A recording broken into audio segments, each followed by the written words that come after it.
Hi guys! Welcome back to my channel at welcome po sa ating series na Grow Rich Bit by Bit, kung saan nag-aaral tayo ng personal finance. Mga short tips lang po na sana makatulong po sa ating lahat. At ang topic po natin ngayon, why facing life's harsh realities can improve our finances. Harsh realities. Ayun, no? One reason po kung bakit uncommon sense ang finance. So, hindi siya common sense. Mahirap siya maisip, mahirap ma-realize, mahirap ma-enlighten. Bakit? Kasi yung brain po natin is wired to protect us. Yung brain po natin, pinoprotektahan po tayo. Saan?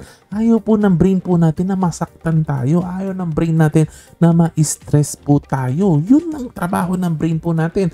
For example, yung mga masasakit, yung mga nakakahiya na pangyayari po sa atin, actually, tinatago ng brain ito, kinakalimutan niya para hindi mo na maalala. Halimbawa, nung grade 1 ka, naihi ka sa shorts mo doon sa school, natai ka, nakita ng kaklase mo, pinagtawanan ka.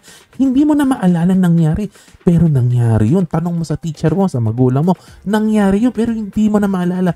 Wala ka ng recollection kasi pinoprotect ka ng brain cells po natin. So, ganun din po in personal finance kasi kailangan po nating labanan yung natural na ginagawa ng brain po natin kasi sometimes our brain protects us from reality. At guys, going against reality is not smart. Bakit? Ang reality po ay mangyayari at mangyayari, isipin man natin sila o hindi, mangyayari po ang reality. Halimbawa, naisip mo na ba paano kami in hospital?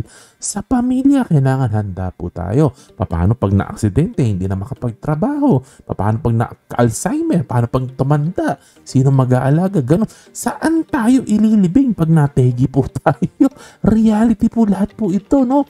Kaya po, ibig po sabihin po, we need to put our lives in order habang malakas pa po tayo. Pinagpaplanuhan na po natin yan. Meron nga po kong kakilala, yung lola niya, bumili na ng kanyang lilibingan, dalaga pa lang. Hanggang ngayon, buhay pa yung lola niya. Kasi nagpaplano po, no? Kasi bakit?